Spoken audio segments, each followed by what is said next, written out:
आपण त्या दिवशी नियोजन मंडळ म्हणजे काय पाहिलं होतं आणि एक साधारणतः पहिली आणि दुसरं जी पंचवार्षिक योजना होत्या आपण त्या पाहिल्या. तर पंचवार्षिक योजना आपण कशा पद्धतीने पाहतोय जास्त सविस्तर पाहत नाही आपण. त्या पंचवार्षिक योजनेचा कालावधी, त्याचे अध्यक्ष कोण होते, उपाध्यक्ष कोण होते आणि त्या पंचवार्षिक योजनेमधनं कुठल्या कुठल्या प्रकारच्या योजना ह्या राबवल्या गेल्या, ह्या गोष्टी आपण पाहत होतो. ठीक आहे. साधारणतः आपण जी पहिली पंचवार्षिक योजना पाहिली, तर पहिल्या पंचवार्षिक योजनेमध्ये आपलं पंचवार्षिक योजना आपण पाहिल्या तर जे नियोजन आयोगाचा जे अध्यक्ष असतो तो पदसिद्ध पंतप्रधान असतो आणि त्याचे उपाध्यक्ष असतात. आपण त्याची संरचना जी असते ते त्या दिवशी आपण सविस्तरपणे पाहिलेली. त्याच्यानंतर आता आज आपण त्याच्यानंतर आपण पहिली पंचवार्षिक योजना पाहिली. पहिल्या पंचवार्षिक योजनेचा अध्यक्ष कोण होतं? पंडित जवाहरलाल नेहरू. आणि जी दुसरी पंचवार्षिक पहिल्या पंचवार्षिक योजनेचे उपाध्यक्ष कोण होते? गुलझारीलाल नंदा. बरोबर. आणि याच्यामध्ये त्याच्यानंतर आपण दुसरी जी योजना पाहिली, दुसरी पंचवार्षिक योजना पाहिली, तर दुसऱ्या पंचवार्षिक योजनेमध्ये पण जे त्याची जी कालावधी होता तो साधारणतः 1956 ते 1961 असा होता आणि त्याचे अध्यक्ष होते पंडित जवाहरलाल नेहरू आणि उपाध्यक्ष होते टी कृष्णमाचारी, हे जे होते उपाध्यक्ष. ठीक आहे. तर आता आज आपण तिसरी पंचवार्षिक योजना आपण पाहणार आहोत. आता जी तिसरी पंचवार्षिक योजना आहे, तिसरी पंचवार्षिक योजना जी सुरुवात झाली त्याचा जो कालावधी होता तो 1961 ते 1966 ह्या कालावधीमध्ये तिसरी पंचवार्षिक योजना ही सुरुवात झाली होती. आता तिसरी पंचवार्षिक योजना जी आहे याचे अध्यक्ष दोन होते. याला पहिले अध्यक्ष होते पंडित नेहरू, त्यांचं निधन झालं आणि त्याच्यानंतर लाल बहादूर शास्त्री हे भारताचे दुसरे पंतप्रधान झाले आणि ते पण त्या 1961 ते 65 दरम्यान जी पंचवार्षिक योजना होती, ही तिसरी पंचवार्षिक योजना, या तिसऱ्या पंचवार्षिक योजनेच्या दरम्यान पंडित जवाहरलाल नेहरूंचं निधन झालं आणि त्याच्यानंतर लाल बहादूर शास्त्री पंतप्रधान झाले आणि ते पण त्या बाय डिफॉल्ट पदसिद्ध अध्यक्ष असल्यामुळं ते पण त्या ठिकाणी हे झाले अध्यक्ष झाले त्या नियोजन आयोगाचे. म्हणजे साधारणतः ही जी पंचवार्षिक योजना आहे, पंडित नेहरूंचा मृत्यू जो आहे तो 1964चा, म्हणजे साधारणतः 1961 ला ती पंचवार्षिक योजना सुरू झाली. 1964 ला पंडित नेहरूंचा मृत्यू झाला. मे महिन्यामध्ये, मला वाटतं मे महिन्यामध्ये पंडित नेहरूंचा मृत्यू आहे, मे 1964 ला. आणि त्याच्यानंतर 1966 पर्यंत लाल बहादूर शास्त्री. आता याच्यामध्ये उपाध्यक्ष पण दोन होते. याच्यामध्ये पहिले उपाध्यक्ष होते सीएम त्रिवेदी आणि दुसरे होते अशोक मेहता. हे दोन उपाध्यक्ष होते. त्या दिवशी मी सांगितलं त्याच पद्धतीने तुम्ही हातामध्ये वही वगैरे घेऊन बसा. याच्यामध्ये फक्त पॉइंट्स आहेत. त्या पॉइंट्स जर एक्स्ट्रा जर तुम्हाला काही पाहिजे असेल तर ती माहिती याच्यामध्ये आपण देतोय. ठीक आहे. त्याच्यानंतर आता पुढचा त्याचं प्रतिमान कुठलं वापरलं, मॉडेल. आता पहिलं जी पंचवार्षिक योजना होती, पहिली पंचवार्षिक योजना झाली, त्या पंचवार्षिक योजनेमध्ये हेरॉड डोमर नावाचं प्रतिमान वापरलं गेलं आणि जी दुसरी पंचवार्षिक योजना होती त्याच्यामध्ये महालनोबिस हे प्रतिमान वापरलं गेलं आणि तिसऱ्या पंचवार्षिक योजनेमध्ये सुद्धा पीसी महालनोबिस यांचंच प्रतिमान जे आहे ते वापरलं गेलं. ठीक आहे. पीसी महालनोबिस यांचंच प्रतिमान हे वापरलं गेलं. ठीक आहे. त्याच्यानंतर ह्या योजनेला जे नाव दिलं ते कृषी व उद्योग योजना, हे ह्या तिसऱ्या पंचवार्षिक योजनेचं नाव आहे. कारण हा प्रश्न आलेला होता, मी प्रश्नोत्तर संच जर तुम्ही पाहिला तर त्याच्यामध्ये आहे की तिसऱ्या पंचवार्षिक योजनेचं नाव कुठलं होतं, म्हणून मी ते मुद्दाम याच्यामध्ये ऍड केलंय. तर कृषी आणि उद्योग योजना. आता हे दोन नाव एकत्रित का दिलं, कारण की कृषी क्षेत्रावरती पण भर द्यायचा होता आणि उद्योग व्यवसायावरती पण त्या ठिकाणी भर द्यायचा होता, म्हणून त्या दोन्हींचं एकत्रित नाव केलं कृषी आणि उद्योग योजना. ठीक आहे. आलं लक्षात. तिसऱ्या पंचवार्षिक योजनेचा जो कालावधी आहे 1961 ते 66, तिसऱ्या पंचवार्षिक योजनेला दोन अध्यक्ष होऊन गेले, पंडित नेहरू आणि दुसरे लाल बहादूर शास्त्री. पंडित नेहरूंचं मे महिन्यामध्ये 1964 ला निधन झाल्यानंतर लाल बहादूर शास्त्री पंतप्रधान झाले, म्हणून ते पण याचे अध्यक्ष होते. याला उपाध्यक्ष पण दोन होते, एक सीएम त्रिवेदी आणि अशोक मेहता. याच्यासाठी प्रतिमान कुठलं वापरलं, महालनोबिस. आणि ह्या पंचवार्षिक योजनेचं जे नाव आहे ते कृषी आणि उद्योग योजना. ठीक आहे. आता ह्या काळामध्ये बऱ्याचशा राजकीय घडामोडी झाल्या. हा जो काळ होता साधारणतः तिसऱ्या पंचवार्षिक योजनेचा, याच्यामध्ये तिसऱ्या पंचवार्षिक योजनेमध्ये काही राजकीय घडामोडी झाल्या. आता काय काय घडामोडी झाल्या सगळ्यात पहिलं आणि महत्वाचं 1962 साली भारत आणि चीन हे युद्ध झालं 1962 ला. आपल्याला माहिती असेल भारत आणि चीनचे कायम संबंध बिघडलेले असतात. भारत आणि चीनचं 1962 ला युद्ध झालं. त्यावेळेस म्हणजे असा एक नॉर्मली प्रश्न सांगतो आता महाराष्ट्राच्या रिलेटेड फक्त आपण एक त्याचं जाता जाता पाहू, तुम्ही कुठेतरी लिहून घ्या. ऍक्च्युली हा इतिहासाच्या संदर्भातला प्रश्न आहे, पण तरी आता हा भारत चीन युद्धाच्या संदर्भातला विषय निघाला म्हणून आपण मी थोडक्यात सांगतो की भारत चीन युद्ध 1962 झालं. त्यावेळेस जे गृहमंत्री होते, संरक्षण मंत्री जे होते ते महाराष्ट्रीयन व्यक्ती होती. महाराष्ट्रात यशवंतराव चव्हाण हे त्यावेळेस संरक्षण मंत्री म्हणून त्यांच्याकडे जबाबदारी दिलेली होती. त्यांच्या अगोदर व्ही के कृष्ण मेनन हे संरक्षण मंत्री होते आणि त्याच्यानंतर ह्या यशवंतराव चव्हाण यांच्याकडे ती जबाबदारी दिली होती. म्हणजे आपली महाराष्ट्रीयन व्यक्ती त्यावेळेस भारताचे संरक्षण मंत्री होते. ठीक आहे. आता हे जे भारत चीन युद्ध जे आहे 1962चं, ह्या युद्धामुळं ऍक्च्युली ही जे ही जी तिसरी पंचवार्षिक योजना 1961 ते 66 ची, याच्यामध्ये ऍक्च्युली 2 युद्ध झालेले. खाली आपण आल्याच्या नंतर आपल्याला दिसेल खाली भारत पाकिस्तान युद्ध 1965च. 1962 ला भारत चीन युद्ध झालं आणि 1965 ला भारत पाकिस्तान युद्ध झालं. त्याच्या ह्या 2 युद्धांच्यामुळे भारताचं जी आर्थिक घडी 1950 पासून किंवा 51 पासून जी बसायला लागलेली होती, ती ह्या 2 युद्धांच्यामुळे ती विस्कळीत झाली. म्हणून याला ह्या तिसऱ्या पंचवार्षिक योजनेला सर्वात अपयशी पंचवार्षिक योजना म्हणून समजलं. ही अपयशी पंचवार्षिक योजना समजली जाते का? कारण की त्याचे काही टार्गेट्स ठरवलेले होते की आपल्याला ह्या पंचवार्षिक योजनेमध्ये 65 मध्ये 1961 ते 66 ह्या कालावधीत आपल्याला काय करायचंय, आपल्याला कुठल्या कुठल्या गोष्टी करायच्या. मग त्या करण्यासाठी जे टार्गेट ठरवलेले होते, पण ते चीन युद्ध आणि भारत पाकिस्तान युद्ध आणि 1962 आणि 65 2 युद्धांच्यामुळं जो हा पंचवार्षिक योजनांच्यावरती जो करण्याचा खर्च होता तो ऍक्च्युली युद्धांच्यावरती लावावा लागला. त्यातल्यात भारत चीन युद्धामध्ये जास्त प्रमाणामध्ये जो योजनांच्या वरचा जो खर्च होता तो संरक्षण क्षेत्राकडे वळवावा. भारत चीन युद्ध 1962च्या वेळेचं जे युद्ध होतं त्याच्यामध्ये भारताची आर्थिक स्थिती अतिशय बिकट झाली होती 1962 ला. लक्षात. त्याच्यानंतर अजून एक महत्वाची घटना काय घडली, गोवा मुक्ती संग्राम. आपण तुम्ही इतिहासामध्ये पाहिलंय गोवा ही पोर्तुगीजांची वसाहत होती गोवा ऍक्च्युली. त्याच्यानंतर ती गोवा पोर्तुगीजांपासून मुक्त केला आणि तो नंतर याच्या 1962 ला तो भारतामध्ये एक केंद्रशासित प्रदेश म्हणून घेतला. गोवा मुक्ती संग्राम पण जो आहे तो 1961 ते 66 म्हणजे तिसऱ्या पंचवार्षिक योजनेच्या काळात झाला. त्याच्यानंतर नागालँड ह्या नवीन राज्याची जी निर्मिती आहे, ह्या केंद्रशासित प्रदेश आहे नागालँड याची भारतामध्ये याला घेतला. नागालँडला राज्याचा दर्जा देण्यात आला आणि तो भारतामध्ये समाविष्ट करण्यात आला. आणि त्याच्यानंतर 1965 मध्ये भारत पाकिस्तान युद्ध जे आहे ते पण ह्याच काळामध्ये झालं, तिसऱ्या पंचवार्षिक योजनेमध्ये. आता याच्याबद्दल थोडस ज्यावेळेस 1965चं भारत पाकिस्तान युद्ध झालं, तर हे युद्ध कच्छ हे गुजरातमध्ये जे कच्छ म्हणून हे ठिकाण आहे, ह्या ठिकाणावरती ताबा मिळवण्यासाठी हे भारत आणि पाकिस्तान यांच्या दरम्यान 1965 साली युद्ध झालेलं. म्हणजे एक तुमच्या माहितीसाठी इतिहासाचा भाग ह्या ऍक्च्युली, तरी पण एक आला त्याच्यामध्ये उल्लेख केलाय म्हणून आपण सांगतो. भारत पाकिस्तान युद्ध 1965चं कसं झालं, ते गुजरात मधलं कच्छ हे ठिकाण आहे, त्या ठिकाणावर ताबा मिळवण्यासाठी जे भारत पाकिस्तान युद्ध झालं ते 1965चं हे युद्ध होतं.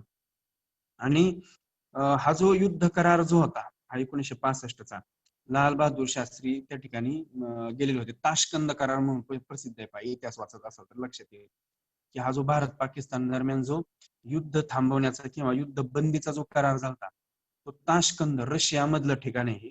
त्या ठिकाणी भारत आणि पाकिस्तान यांच्यामध्ये हा करार झालेला होता, भारत पाकिस्तान युद्ध 1965चं. ठीक आहे. म्हणजे साधारणतः ह्या गोष्टी महत्वाच्या कुठल्या, भारत चीन युद्ध 1962चं, गोवा मुक्ती संग्राम, त्याच्यानंतर नागालँड राज्याची निर्मिती आणि भारत पाकिस्तान यांच्यामधलं युद्ध 1965चं. ठीक आहे. ह्या 4 गोष्टी महत्वाच्या. आता आर्थिक काय झाल्या किंवा आर्थिक किंवा योजना कुठल्या कुठल्या आल्या? IDBI ची स्थापना झाली. IDBI म्हणजे काय? IDBI बँक आहे पहा सध्या, industrial development bank of India, भारतीय औद्योगिक विकास बँक. ह्या वित्त संस्थेची स्थापना जी आहे ती 1 जुलै 1964 ला झाली. हा त्याच्या पुढे लिहिले 1964 म्हणजे 1 जुलै 1964 ला IDBI ची स्थापना झाली. त्याच्यानंतर FCI, हे जे फुल फॉर्म माहिती पाहिजे, IDBI industrial development bank of India, हे कसं नाव. आणि FCI वरती FCI पहा, FCI ची स्थापना. FCI म्हणजे काय? फूड कॉर्पोरेशन ऑफ इंडिया, भारतीय अन्न महामंडळ. फूड कॉर्पोरेशन ऑफ इंडिया म्हणजे भारतीय अन्न महामंडळ. याची पण स्थापना 1964 चीच झाली. ठीक आहे. FCI ची स्थापना पण कधी झाली? 1964 ला. आता याच्यामधला एक साधारणतः सामान्य ज्ञानचा प्रश्न किंवा जनरल नॉलेजचा एक प्रश्न असा की जे FCI जे आहे फूड कॉर्पोरेशन ऑफ इंडिया, याचं पहिलं जिल्हा कार्यालय कुठे सुरू करण्यात आलं? असा प्रश्न तुम्हाला विचारला जाऊ शकतो. FCI जे आहे, FCI चं पहिलं जिल्हा कार्यालय हे कुठे चालू करण्यात आले? तुम्ही लिहून घेत असाल तर लिहून घ्या. FCI चं पहिलं जिल्हा कार्यालय कुठे सुरू करण्यात आलं? तर ते तमिळनाडू ह्या राज्यामध्ये तंजावर ह्या ठिकाणी ते FCI चं पहिलं कार्यालय हे जे आहे ते स्थापन करण्यात. तमिळनाडू मधल्या तंजावर ह्या ठिकाणी FCI चं कार्यालय चालू करण्यात आलं. आता FCI चा उपयोग काय किंवा काय? ही एक सेंट्रल गव्हर्नमेंटचं एक ऑर्गनायझेशन आहे. याचा उपयोग काय होतो की जो अन्नधान्याचा जो साठा आहे, हा साठा त्यांनी या ठिकाणी करून ठेवण्याचं काम जे आहे FCI चं आहे, फूड कॉर्पोरेशन ऑफ इंडिया. लक्षात, राजकीय घडामोडी कुठल्या कुठल्या पाहिल्या आपण ह्या काळामध्ये? भारत चीन युद्ध असेल, भारत पाकिस्तान युद्ध असेल, गोवा मुक्ती संग्राम, नागालँड राज्याची निर्मिती, त्याच्यानंतर FCI ची स्थापना आणि IDBI ची स्थापना.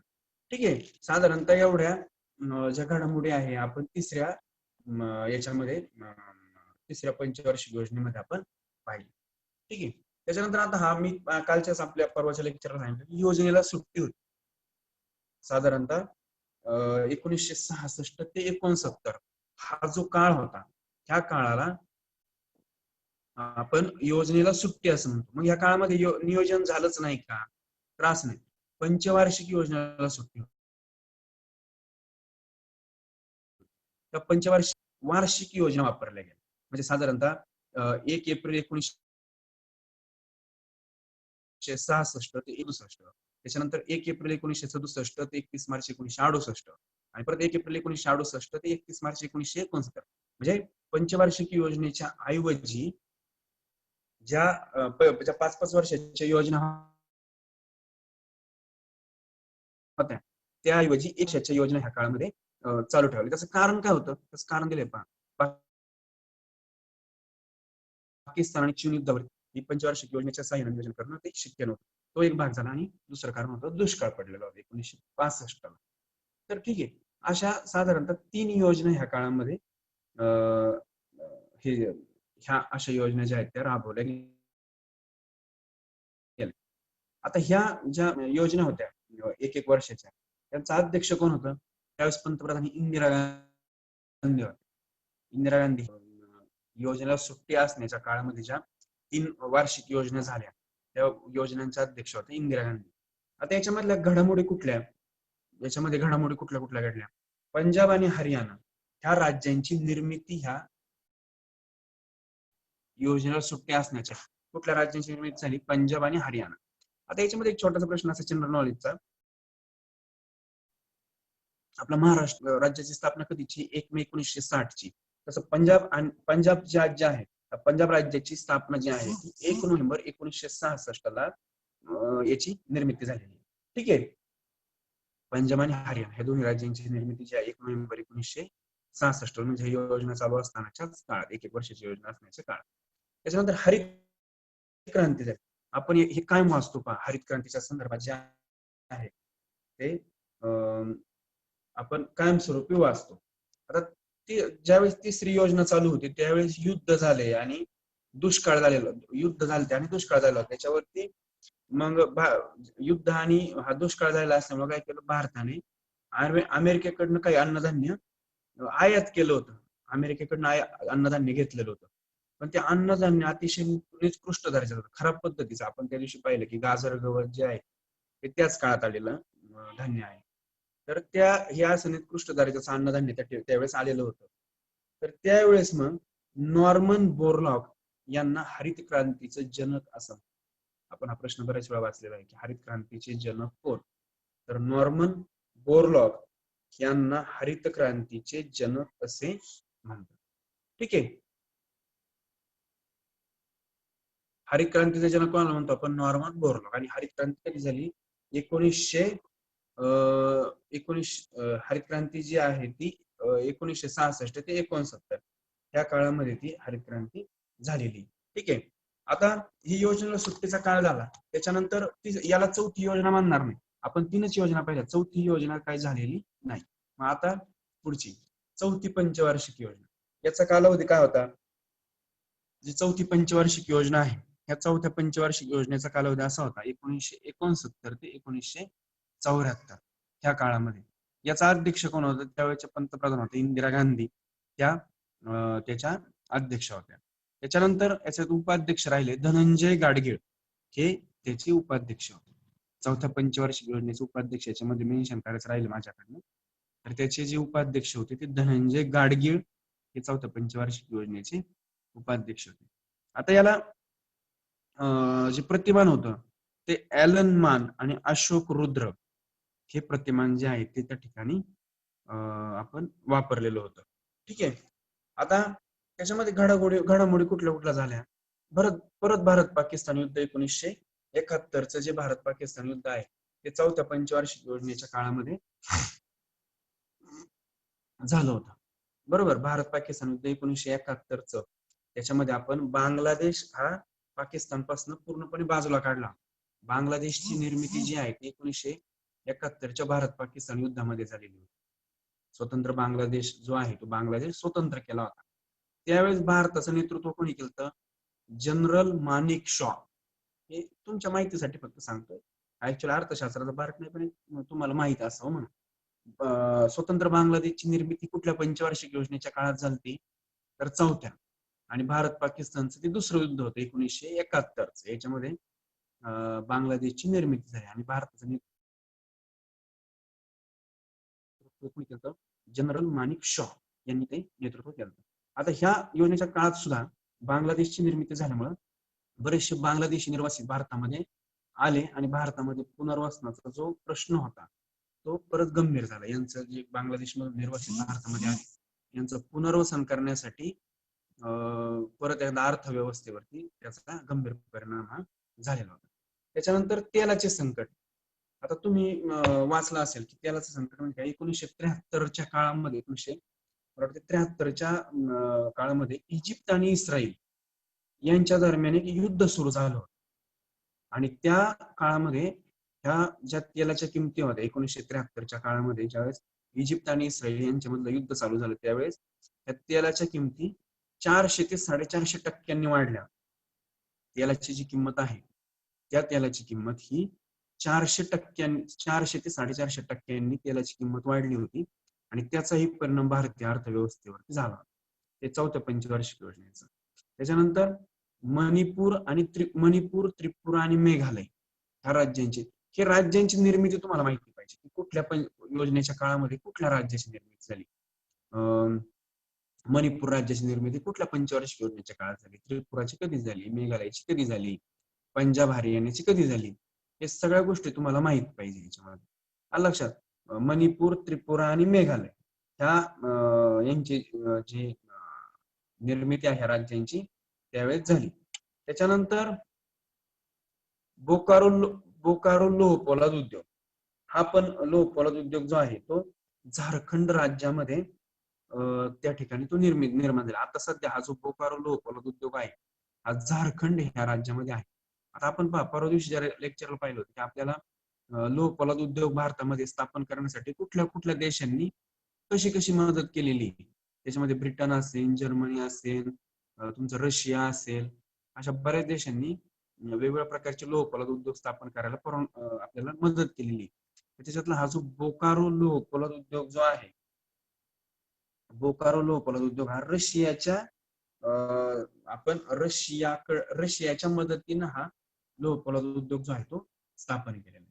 हा झारखंडमध्ये लोहपोलाद उद्योग आहे बोकारो नावाचा. हा रशियाच्या मदतीने आपण हा स्थापन केलेला आहे. ठीक आहे. त्याच्यानंतर सगळ्यात महत्वाचं सेलची निर्मिती. सेल म्हणजे काय? Steel Authority of India Limited. SAIL SAIL, Steel Authority of India limited.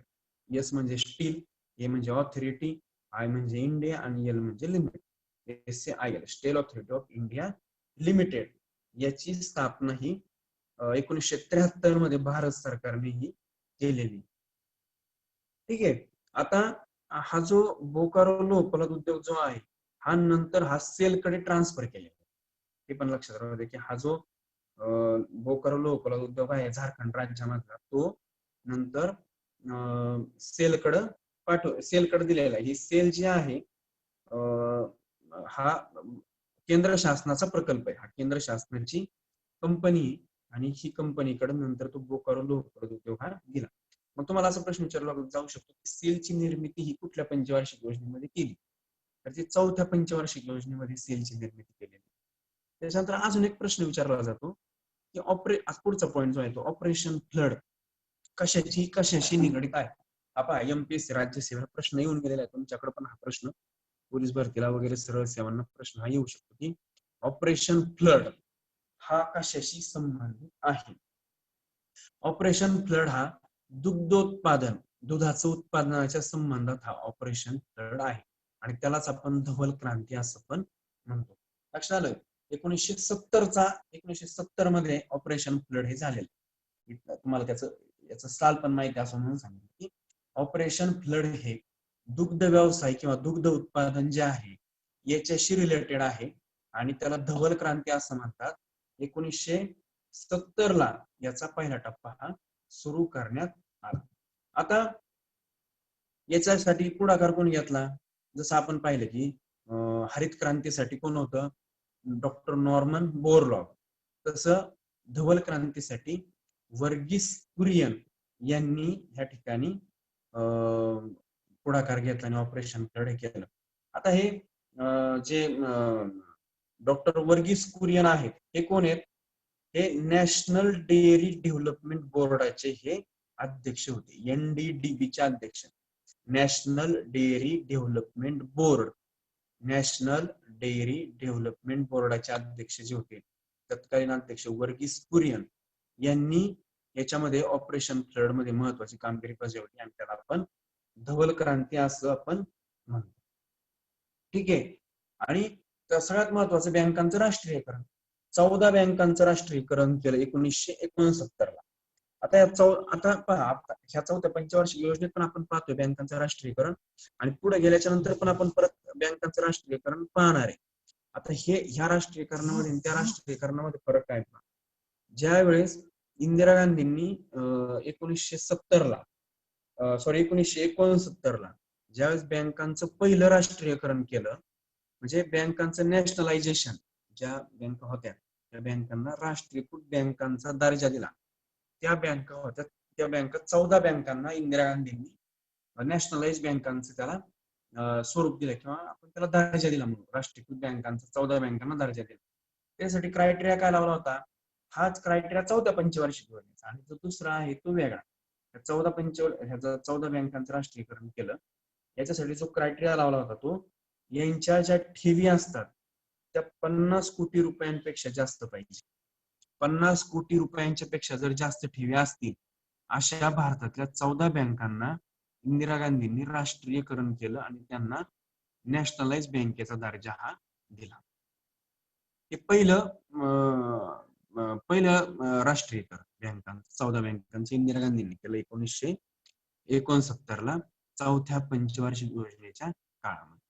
आलं लक्षात की ज्या बँकांचं जे ठेवी ज्या आहेत त्या 50 कोटीपेक्षा जास्त आहेत अशा 14 बँकांचं राष्ट्रीयकरण केलं. आलं लक्षात? 4थी पंचवार्षिक योजना लक्षात आली.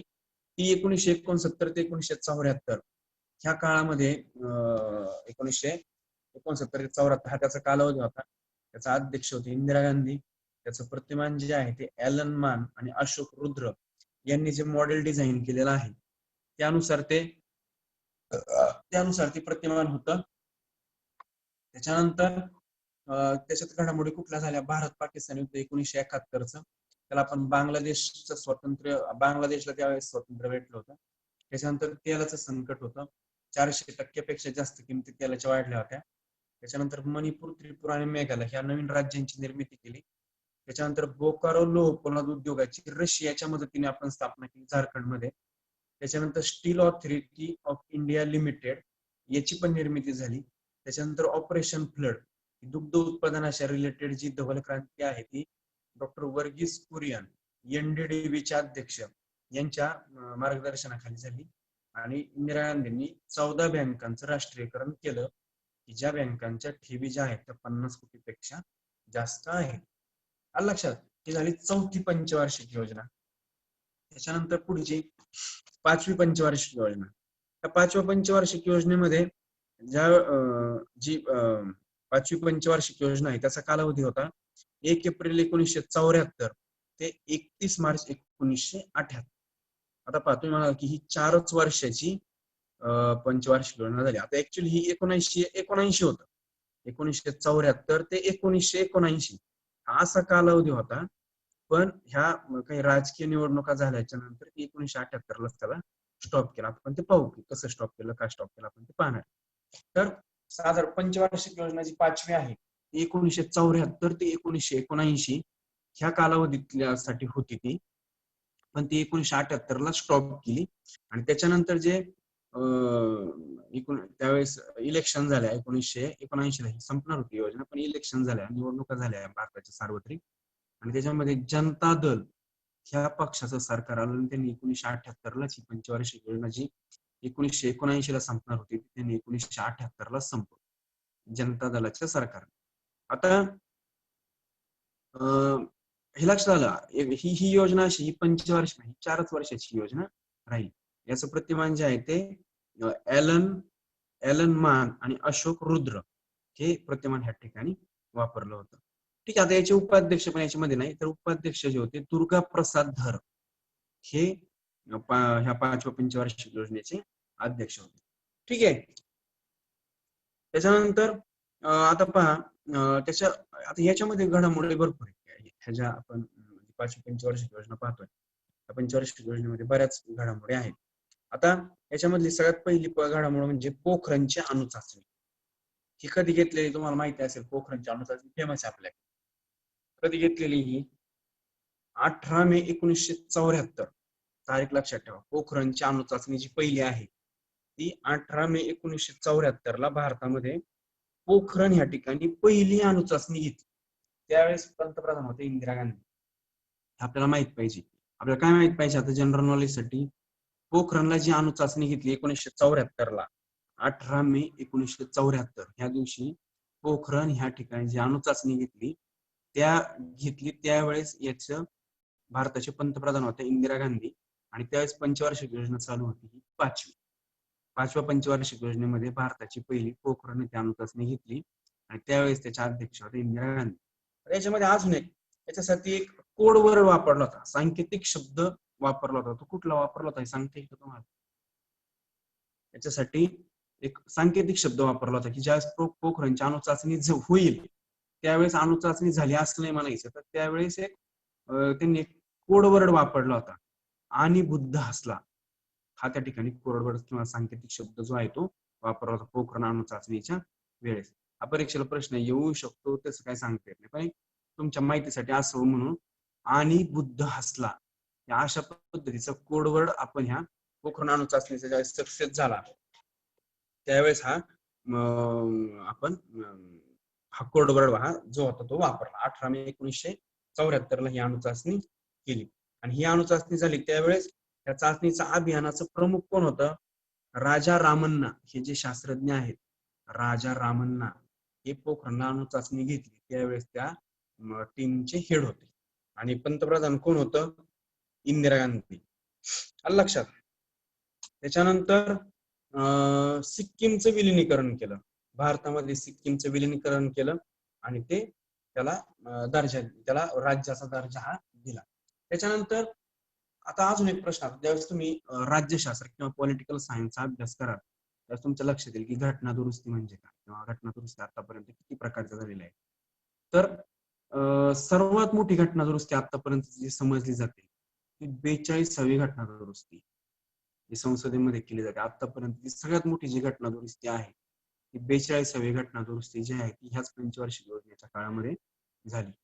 आणि आपल्या सगळ्यांना माहितीचे आणीबाणीचं आपलं कायमच आपण ऐकतो की आणीबाणी इंदिरा गांधींनी जी आणीबाणी लावलेली होती ती आणीबाणी पण ह्या पंचवार्षिक योजनेच्या काळामध्येच.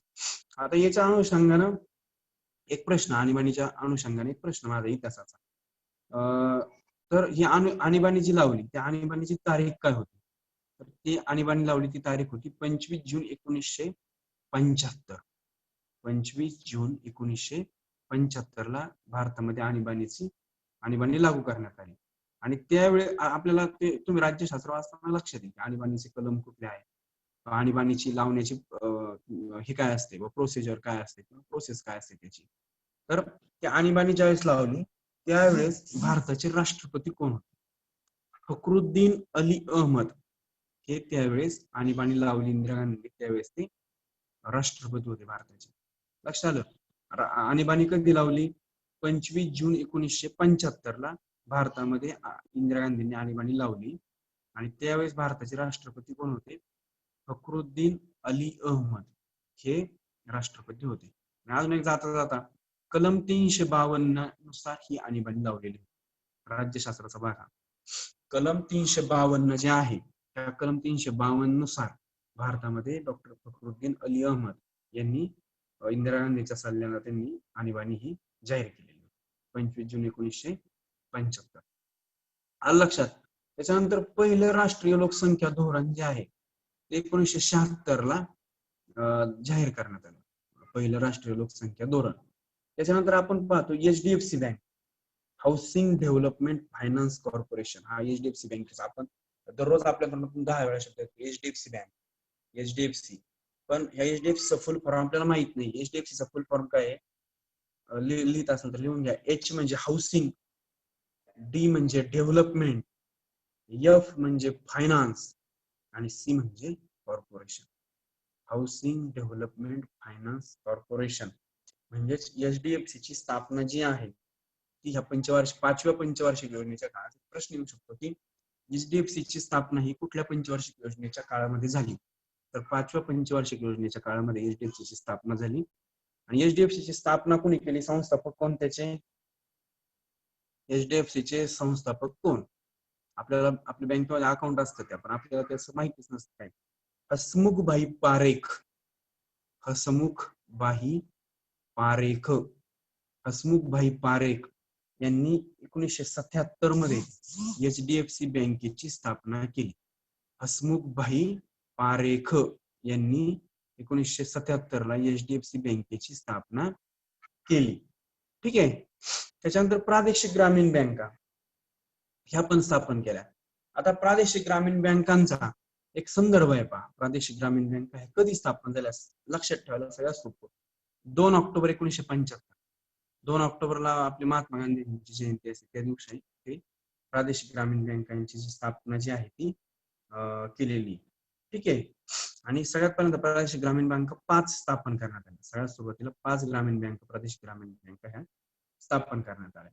त्याच्यानंतर प्रौढ शिक्षण कार्यक्रम हा पण त्या काळातच पंचवार्षिक योजनेमध्येच आला. राष्ट्रीय प्रौढ शिक्षण कार्यक्रम हा पण त्याच काळामध्ये 5व्या पंचवार्षिक योजनेच्याच काळामध्ये हा सुरुवात केलेला आहे. आता हा प्रौढ शिक्षण कार्यक्रम काय आहे? याच्यामध्ये काय केलंय? 15 ते 35 वर्ष वयोगट जे आहे त्यांना शिक्षणाचा ते शिकले पाहिजे, ते साक्षर झाले पाहिजे. प्रौढ शिक्षण कार्यक्रम म्हणजे काय? पूर्वीची प्रौढ वर्ग, आता जे वयस्कर लोक आहेत ते सांगतात की आमच्या वेळेस रात्रीचे प्रौढ वर्ग, प्रौढ साक्षरता वर्ग असायचे. तर ते हेच आहेत 15 ते 35 वर्ष वयोगटातल्या निरक्षरांना साक्षर करण्यासाठी ही मोहीम होती. आणि ही कधी होती? 1978 ला, म्हणजे ह्याच पंचवार्षिक योजनेच्या काळामध्ये प्रौढ शिक्षण कार्यक्रमाची सुरुवात पण त्याच वेळेस झाली. त्याच्यानंतर एकात्मिक बाल विकास कार्यक्रम हा पण त्यावेळेस. आता पहा अंगणवाड्या ज्या गावामध्ये आहेत अंगणवाड्यांच्यावरती लिहिलेलं असतं एकात्मिक बाल विकास कार्यक्रमाअंतर्गत. काय लिहिलं असतं त्याच्यावरती? एकात्मिक बाल विकास कार्यक्रमाअंतर्गत. हे अंगणवाडीवरती पहा, जर तुम्ही असं लिहिले थोडं तर अंगणवाडीवरती लिहिलं असं आपण वाचतो एकात्मिक बाल विकास कार्यक्रमाअंतर्गत, पण आपण त्याची चौकशी करत नाही की हा एकात्मिक बाल विकास कार्यक्रम काय. तर हा एकात्मिक बाल विकास कार्यक्रम सुद्धा 5व्या पंचवार्षिक योजनेमध्ये चालू केलेला आहे. तर त्याच्यामध्ये काय केलं जातं, 0 ते 6 वर्ष वयोगट जो आहे त्या वयोगटातल्या बालकांचं पोषण आणि आरोग्य, याच्यामध्ये शिक्षणाचा विषय घेतलेला आहे. पोषण झालं पाहिजे आणि आरोग्य सुधारलं पाहिजे त्या लोकांना. अंगणवाडीमध्ये पहा शिकवणं कमी असतं आणि मुलांना बाकीचं पोषक घटक जास्त प्रमाणामध्ये दिले जातात. त्याच्यामध्ये वेगवेगळे पदार्थ त्यांना ते दिले जातात. म्हणजे तो एकात्मिक बाल विकास कार्यक्रम जो आहे तो महात्मा गांधीच्या जयंतीच्या दिवशी 2 ऑक्टोबर 1975 ला प्रादेशिक ग्रामीण बँक आणि एकात्मिक बाल विकास कार्यक्रम हा एकाच वेळेचा. एकात्मिक बाल विकास कार्यक्रम पण 2 ऑक्टोबर 1975 ला महात्मा गांधीजींच्या जयंतीच्या दिवशी सुरू केला आणि याचा उद्देश काय होता, 0 ते 6 वर्ष वयोगटातल्या मुलांचं पोषण आणि आरोग्य हे सुधारवण्यासाठी एकात्मिक बाल विकास कार्यक्रमाची सुरुवात केली. लक्षात आलं? म्हणजे काय, आता पंचवार्षिक योजनेमध्ये आपण याच्यामध्ये सगळ्यात महत्वाचं काय काय पाहिलं, 1974 ते 78, कारण की त्याच्यानंतर जे जनता दलाचं जे सरकार आलेलं होतं त्यांनी 1978 ला ही पंचवार्षिक योजना स्टॉप केली.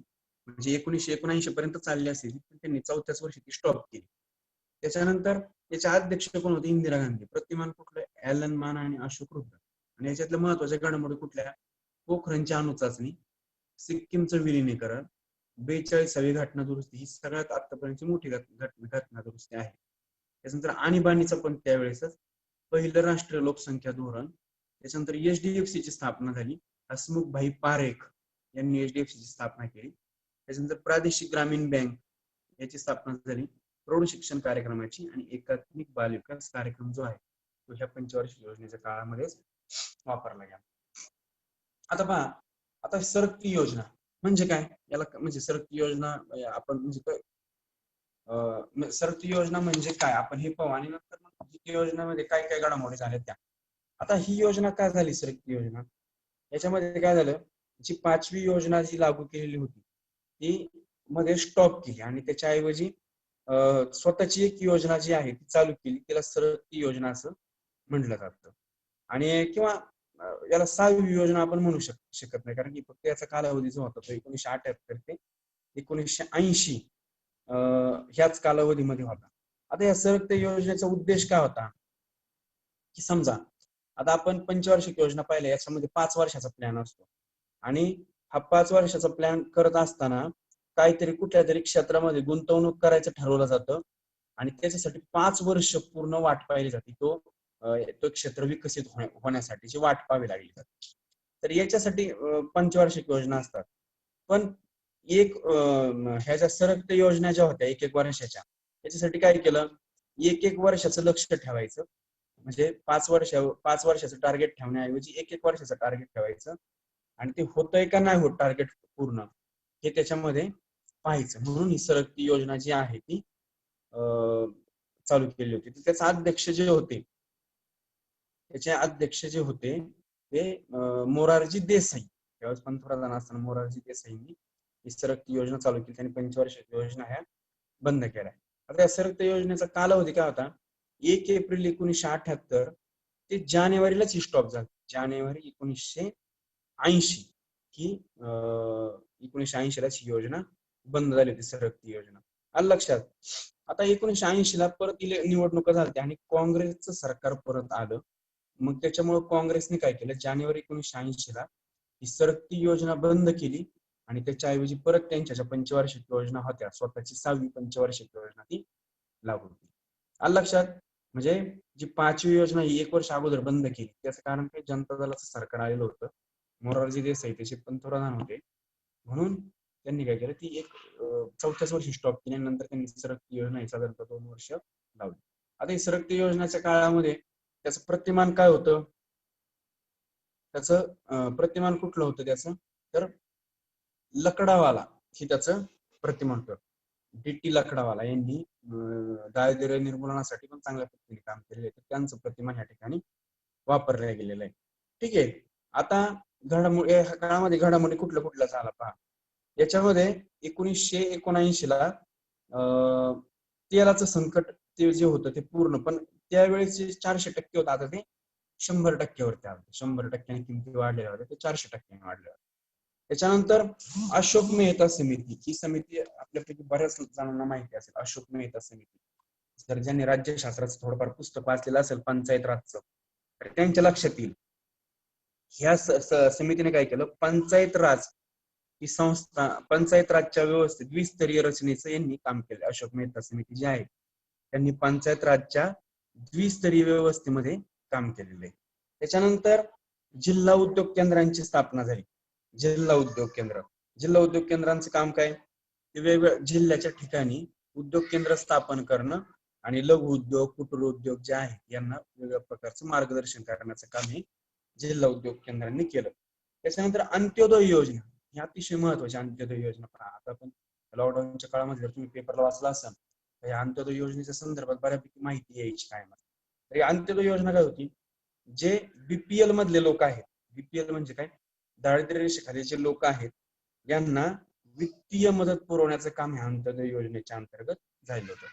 जे दारिद्र्य रेषेच्या खाली आहेत किंवा जे बीपीएल मधले जी मंडळी आहेत त्यांना वित्तीय मदत पुरवण्याचं जे काम आहे ते अंत्योदय योजनेच्या अंतर्गत झालं होतं. ही झाली सरकती योजना. लक्षात आलं, सरकती योजनेचा अध्यक्ष कोण होतं, ऍक्च्युली 2 अध्यक्ष झाले 1979 पर्यंत. 1978 ते 1979 मोरारजी देसाई आणि 1979 ते 1980 चरण सिंग हे पंतप्रधान झाले आणि ऑटोमॅटिकली ते त्याचे 1 वर्षाचे अध्यक्ष होते. याच्यामध्ये एक नावाचा उल्लेख राहिला, मोरारजी देसाई आणि चरण सिंग असे 2 जण अध्यक्ष झाले आणि उपाध्यक्ष कोण होते त्याचे, लकडावाला.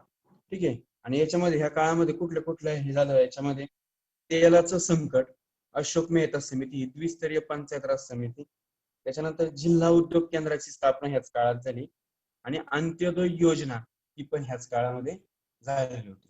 ठीक आहे. आता त्याच्यानंतर पुढे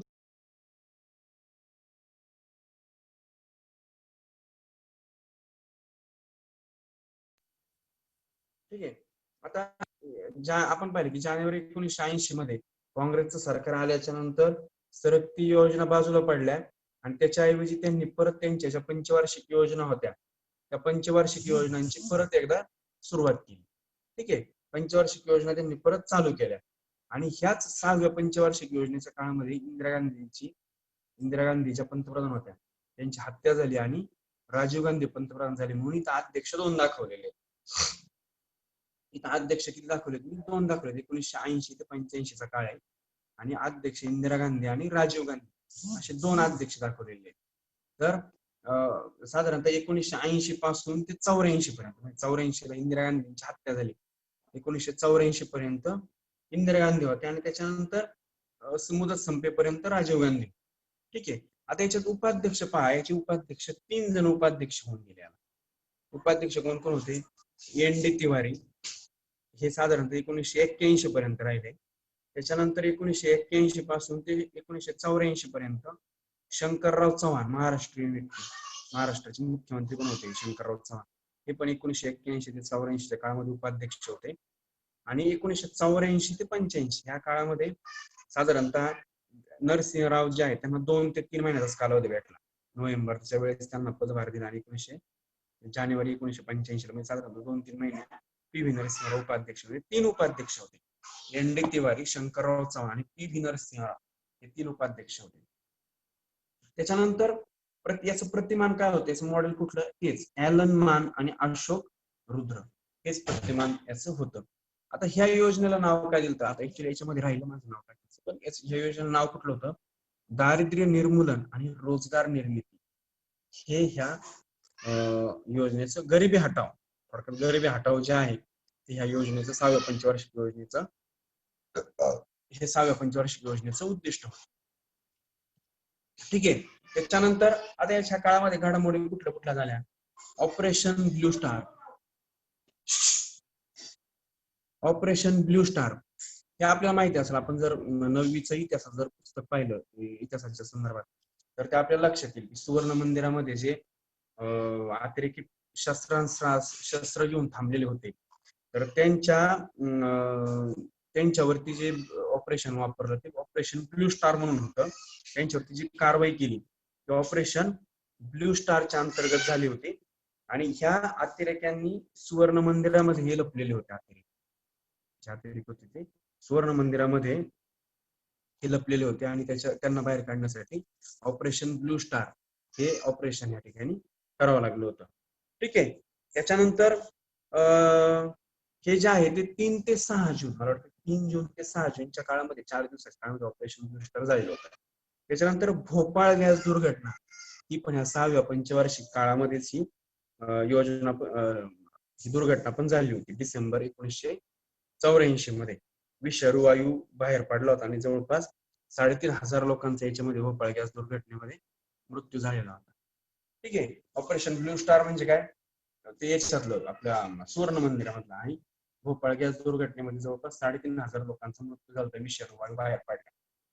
त्याच्यानंतर सलेम लोह पोलाद उद्योग, सलेम हे तमिळनाडू मधल्या ठिकाणी, त्या ठिकाणी हा उद्योग जो आहे हा त्या ठिकाणी चालू करण्यात आला होता 1982 ला. सलेम ह्या ठिकाणी लोह पोलाद उद्योग हा चालू केला. आणि हा कशाच्या अंतर्गत, परत एकदा सेलच्या अंतर्गत, SAIL Steel Authority of India limited यांच्या अंतर्गत सलेम ह्या ठिकाणी लोह पोलाद उद्योग जो आहे तो चालू करण्यात आला. त्याच्यानंतर विशाखापट्टणम लोह पोलाद उद्योग, विशाखापट्टणम म्हणजे आंध्र प्रदेशमध्ये, हा 1982 ला लोह पोलाद उद्योग हा आपण सुरू केलेला होता. आणि हा पण कशाच्या अंतर्गत, सेलच्या अंतर्गतच हा पण लोह पोलाद उद्योग जो होता तो चालू केला. त्याच्यानंतर पुढचा जो आहे राष्ट्रीय ग्रामीण रोजगार योजना, राष्ट्रीय ग्रामीण रोजगार योजना याची पण जी सुरुवात जी आहे त्याच काळामध्ये केली, 2 ऑक्टोबर 1980 ला. आता याच्यामध्ये लक्षात ठेवण्यासाठी सोपं कसं आहे, बऱ्याचशा योजना या महात्मा गांधीजींच्या जन्मदिनांकाच्या दिवशी सुरू केलेल्या आहे, त्याच्यामुळे आपल्याला ते लक्षात ठेवणं सोपं आहे. राष्ट्रीय ग्रामीण रोजगार योजना जी आहे ती 2 ऑक्टोबर 1980 ला चालू केली. आता ही कशासाठी होती, की जे नॉन स्किल्ड पर्सन जे होते, म्हणजे आपण त्याला काय म्हणतो, नॉन स्किल्ड म्हणजे अकुशल जे होते त्यांना रोजगाराच्या संधी उपलब्ध करून देण्यासाठी राष्ट्रीय ग्रामीण रोजगार योजना ही चालू करण्यात आली. ठीक आहे. त्याच्यानंतर बायोगॅस कार्यक्रम हा 1900 साधारणतः 81-82 मध्ये हा पण हा कार्यक्रम जो आहे बायोगॅस कार्यक्रम हा सुरू करण्यात आला. घरगुती इंधन पुरवणं, सेंद्रिय खत पुरवणं आणि जंगलामध्ये वृक्षांची तोड होती, ही तोड कमी करण्यासाठी किंवा जंगलावरचा ताण कमी करण्यासाठी, आणि सगळ्यात महत्वाचं ग्रामीण स्वच्छता या सगळ्या गोष्टींच्या एकत्रीकरणातून ही बायोगॅस कार्यक्रम जो होता, हा बायोगॅस कार्यक्रम हा हा जो बायोगॅस कार्यक्रम हा वापरला गेला. ठीक आहे. त्याच्यानंतर डेअरी विकास कार्यक्रम हा पण ह्याच काळामध्ये चालू केला होता, डेअरी विकास कार्यक्रम. त्याच्यानंतर राष्ट्रीय बियाणे कार्यक्रम हा पण त्याच काळामध्ये. त्याच्यानंतर मी मग हे सांगितलं की आधी पण एक 14 बँकांचं राष्ट्रीयकरण इंदिरा गांधींनी केलं, आणि आता परत बँकांचं राष्ट्रीयकरण 1980 मध्ये, हा नवा जो पॉइंट आहे बँक राष्ट्रीयकरण, याच्यामध्ये 6 बँकांचं राष्ट्रीयकरण केलं. कधी, एप्रिल 1980 ला 6 बँकांचं राष्ट्रीयकरण केलं. आणि हे राष्ट्रीयकरण अशा बँकांचं केलं की ज्यांच्या ठेवी 200 कोटीपेक्षा जास्त. आधीच्या 14 बँकांचं राष्ट्रीयकरण केलं त्याच्यामध्ये 50 कोटीपेक्षा जास्त ठेवी असणाऱ्या बँकांचं राष्ट्रीयकरण केलं. आणि आताच्या 6 बँकांचं राष्ट्रीयकरण केलं, ते राष्ट्रीयकरण 200 कोटीपेक्षा जास्त ठेवी असणाऱ्या बँकांचं राष्ट्रीयकरण केलेलं आहे. ठीक आहे. त्याच्यानंतर नाबार्डची पण स्थापना जी आहे ती ह्याच काळामध्ये केली, 1981 ला. नाबार्ड जे आहे, नाबार्ड याची पण स्थापना ही त्याच वेळेस केली. नाबार्डचं फुल फॉर्म काय होतो, national bank for agriculture and rural development.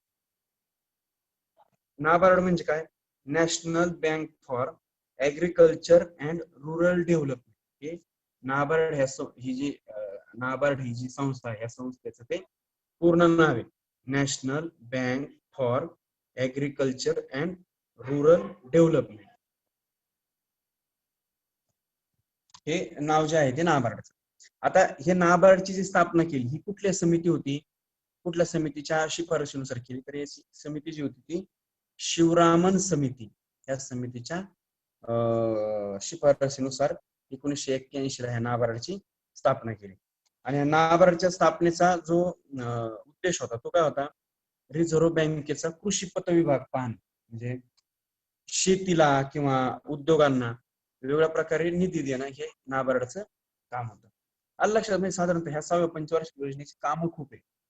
या 1980 ते 85 ह्या काळामध्ये, 1980 ते 85 ह्या काळामध्ये 6व्या पंचवार्षिक योजनेच्या काळात इंदिरा गांधी आणि राजीव गांधी असे 2 पंतप्रधान होऊन गेले आणि उपाध्यक्ष 3 एन डी तिवारी, शंकरराव चव्हाण आणि पी व्ही नरसिंह असे 3. आणि घडामोडी कुठल्या, operation blue star, Bhopal gas दुर्घटना, सलेम लोह पोलाद उद्योग, विशाखापट्टणम लोह पोलाद, राष्ट्रीय ग्रामीण रोजगार योजना, बायोगॅस कार्यक्रम, डेअरी विकास कार्यक्रम, राष्ट्रीय बियाणे कार्यक्रम, बँकांचं राष्ट्रीयकरण झालं 6, नाबार्डची स्थापना. ठीक आहे, त्याच्यानंतर पुढची 7वी पंचवार्षिक योजना. आता 7व्या पंचवार्षिक योजनेमध्ये ह्या जी 7वी पंचवार्षिक योजना आहे त्याचा कालावधी आहे 1985 ते 1990. हा 5 वर्षाचा कालावधी जो आहे तो 1985 पासून ते 1990 चा जो कालावधी आहे तो ह्या 7व्या पंचवार्षिक योजनेचा आहे. या पंचवार्षिक योजनेला रोजगार निर्मिती योजना असं सुद्धा आपण म्हणत असतो. आलं लक्षात, 1985 ते 90 जो आहे त्याला आपण रोजगार निर्मिती योजना असं म्हणतो. त्याच्यानंतर याच्यामध्ये पण अध्यक्ष कोण होते, 2 परत, राजीव गांधी आणि त्यांची हत्या झाल्याच्या नंतर व्ही.पी. सिंग. राजीव गांधी साधारणतः डिसेंबर 1990 पर्यंत आणि नंतर डिसेंबर 1990 ते राजीव गांधी डिसेंबर 1989 पर्यंत आणि नंतर व्ही.पी. सिंग पंतप्रधान झाले ते 1989 पासून ते 90 पर्यंत, म्हणजे 2 अध्यक्ष होते याला. पण याचे उपाध्यक्ष कोण होते, उपाध्यक्ष 4 उपाध्यक्ष, मनमोहन सिंग, त्याच्यानंतर पी शिवशंकर, माधव सिंग सोलंकी आणि रामकृष्ण हेडगे हे 4 उपाध्यक्ष होते. त्याच्यानंतर प्रतिमान, याचं प्रतिमान म्हणजे मॉडेल कोणचं होतं, ब्रह्मानंद वकील हे याचं मॉडेल होतं. ठीक आहे, आता ह्या याच्यामध्ये घडामोडी कुठल्या कुठल्या झाल्या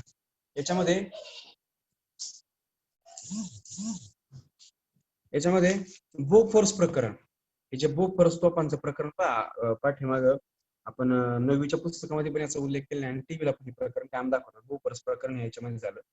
त्याच्यानंतर ह्या काळामध्ये इंदिरा आवास योजना, ही जी योजना आहे इंदिरा आवास योजना, ह्या योजनेची सुरुवात पण त्याच वेळेस झाली. अजून पण आहे ग्रामीण भागामध्ये इंदिरा आवास योजना ही वापरली जाते. 1985-86 च्या काळामध्ये इंदिरा आवास योजनेचा सुरुवात झाली. त्याच्यानंतर दशलक्षी विहीर योजना, ह्या दशलक्षी विहीर योजनेमध्ये काय केलं जातं, जे अनुसूचित जाती जमातीचे जे अल्पभूधारक शेतकरी आहेत यांना मोफत विहिरी बांधून देण्याचा कार्यक्रम केला जातो. याच्यामध्ये दशलक्षी विहीर मध्ये काय केलं जातं, 1988 पासूनचा हा कार्यक्रम. याच्यामध्ये काय केलं जातं की जे आपले अनुसूचित जाती जमातीमधले जे अल्पभूधारक शेतकरी आहेत यांना मोफत विहीर बांधून देण्याचा कार्यक्रम जो आहे तो याच्यामध्ये केला जातो.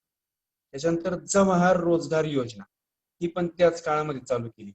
या जवाहर रोजगार योजनेचा काय उद्देश काय होता, ग्रामीण भागामध्ये वेगवेगळ्या प्रकारचे रोजगार निर्माण होतील असे प्रकल्प उभारणं हे जवाहर रोजगार योजनेचं कार्य होतं. त्याच्यानंतर राष्ट्रीय साक्षरता मिशन, हे पण निरक्षर जे लोक होते त्यांना साक्षर करण्यासाठी राष्ट्रीय साक्षरता मिशनचं त्यावेळेस ती एक योजना ही राबवलेली. त्याच्यानंतर खडू आणि फळा मोहीम, ही खडू व फळा मोहीम जी आहे ही अजून पण शाळांच्या मध्ये वापरली जाते. खडू व फळा मोहीम याच्यामध्ये काय होतं, प्राथमिक शाळा ज्या आहेत, जिल्हा परिषद प्राथमिक शाळा ज्या आहेत त्यांना मूलभूत सुविधा उपलब्ध करून देणं, जास्तीच्या मूलभूत सुविधा उपलब्ध करून देणं हे खडू व फळा मोहिमेचा उद्देश आहे. त्याच्यानंतर ग्रामीण स्वच्छता कार्यक्रम, हा पण त्याच काळामध्ये वापरला. ग्रामीण स्वच्छता कार्यक्रम म्हणजे काय, लोकांच्या राहणीमानामध्ये बदल करणं, राहणीमानामध्ये सुधारणा करणं, हा ग्रामीण स्वच्छता कार्यक्रम त्यावेळेस वापरला. आणि 1986 मध्ये दुसरं शैक्षणिक धोरण जे आहे ते त्या काळामध्ये जाहीर झालं. दुसरं शैक्षणिक धोरण हे 1986 मध्ये हे 7व्या पंचवार्षिक योजनेच्या काळामध्ये ते लागू करण्यात आलं, दुसरं शिक्षण धोरण. ठीक आहे, त्याच्यानंतर आता जर आपण हा जो 1900 साधारणतः 90 ते 92चा काळ पाहिला तर त्या काळामध्ये राजीव गांधींची हत्या आणि त्या काळामध्ये बरेचसे पंतप्रधान झाले. राजकीय अस्थिरता होती त्याच्यामुळे त्या काळामध्ये पंचवार्षिक योजना झाल्या नाही. त्याच्याऐवजी 1990 ते 91 आणि 91 ते 92 अशा दोन एक वार्षिक योजना ज्या होत्या त्या राबवल्या गेल्या राजकीय अस्थिरतेमुळे. तर त्याचा अध्यक्ष कोण होतं? चंद्रशेखर आणि नंतर 1991-92 ला नरसिंह राव हे त्या ठिकाणी पंतप्रधान होते. याचे उपाध्यक्ष कोण कोण होते पहा. याच्यामध्ये उपाध्यक्ष दोन महाराष्ट्रीयन व्यक्ती आहेत, मधु दंडवते आणि मोहन दारिया हे दोन उपाध्यक्ष आणि प्रणव मुखर्जी हे एक उपाध्यक्ष ह्या काळामध्ये राहिले. आता या काळामध्ये परत कुठले कुठले संकट कुठल्या कुठल्या घडामोडी झाल्या ते पण आता आपण पाहू. ह्याच काळामध्ये बाबरी मशिदीचं प्रकरण पण ह्याच काळामधलं, बाबरी मशीद पाडलेलं ते ह्याच एक वार्षिक योजनेच्या काळामधलं. आणि त्याच्यामध्ये तेलाचं संकट परत ह्या काळामध्ये सुद्धा तेलाचं संकट भारतावरती होतं. त्याच्यानंतर 1991चं आर्थिक संकट. आता हे 1991चं आर्थिक संकट जर आपण राज्यसेवेचा जर अभ्यास करत असू तर त्याच्यामध्ये सविस्तर दिलेलं आहे.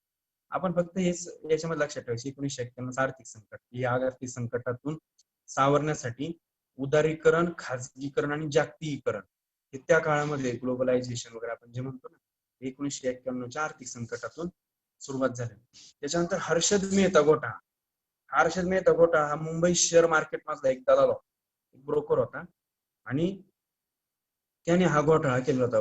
जे काही कंपन्यांचे शेअर्स असे वाढवलेले होते आणि त्याच्यामध्ये काही कागदपत्रे जी वापरली होती जी काही जे पावत्या ज्या वापरल्या होत्या त्या खोट्या पावत्या वापरल्या आणि त्याचा तो शेअर मार्केटमध्ये घोटाळा केलेला होता. जवळपास 5,000 कोटी रुपयांचा हा घोटाळा शेअर मार्केटमध्ये हर्षद मेहता त्याने केला होता. त्याच्यानंतर सेबी. आपण त्या दिवशी पाहिलं की शेअर मार्केटच्या संदर्भातला आहे सेबी. याला एक वैधानिक दर्जा देण्यात आला. सेबीला वैधानिक दर्जा हा त्याच काळामध्ये देण्यात आला. आणि नवीन औद्योगिक धोरण जे आहे 1991 ला उदारीकरण आणि जागतिकीकरण याला अनुसरून नवीन औद्योगिक धोरणाची सुरुवात पण त्याच काळामध्ये करण्यात आली. ठीक आहे. साधारणतः हे याच्यापर्यंत साधारण 1992 पर्यंत आपण आलो 7व्या पंचवार्षिक योजनेपर्यंत. तर अशा पद्धतीने आपण 1 ते 7 ह्या पंचवार्षिक योजना आपण पाहिल्या. त्याच्यामधले सरकत्या योजना होत्या. योजनेला सुट्टी म्हणजे त्या होत्या त्याच्यामध्ये 1 वर्षाच्या. त्याच्यानंतर ह्या 2 वार्षिक योजना आपण सगळं पाहिलं. आता आपल्या 7 योजना झाल्या म्हणजे आपल्याकडं मटेरियल वाढ कसा आपल्याकडे अध्यक्ष वाढले, उपाध्यक्ष वाढले, त्यांनी घडामोडी त्या काळामध्ये झालेल्या घडामोडी वगैरे ह्या सगळ्या वाढल्या. आता आपल्याला याचा फक्त थोडासा सविस्तर अभ्यास केला की आपल्या त्या ज्या गोष्टी त्या याच्यामध्ये आहेत लक्षात ठेवण्यासारखे कन्सेप्ट आहेत ते तुमच्या बरोबर लक्षात. योजनांच्या कालावधी त्या योजनेमध्ये काय केलं गेलं वगैरे आपलं सगळं लक्षात. ठीक आहे. त्याच्यानंतर परवाच्या लेक्चरला आपण 8वी पंचवार्षिक योजना काय 4च पंचवार्षिक योजना राहिल्या आणि नीती आयोग वगैरे आपण सगळं पाहू आणि म्हणजे याचा आपला जो अर्थशास्त्राचा बराचसा भाग हा कम्प्लीट होऊन जाईल. ठीक आहे. याचा अभ्यास करा, सगळ्या योजनांचा स्क्रीनशॉट वगैरे घ्या. नंतर आपण उद्याच्या लेक्चरला आपण 8व्या पंचवार्षिक योजना वगैरे या पुढचं जे आहे ते आपण सगळं पाहणार. ठीक आहे.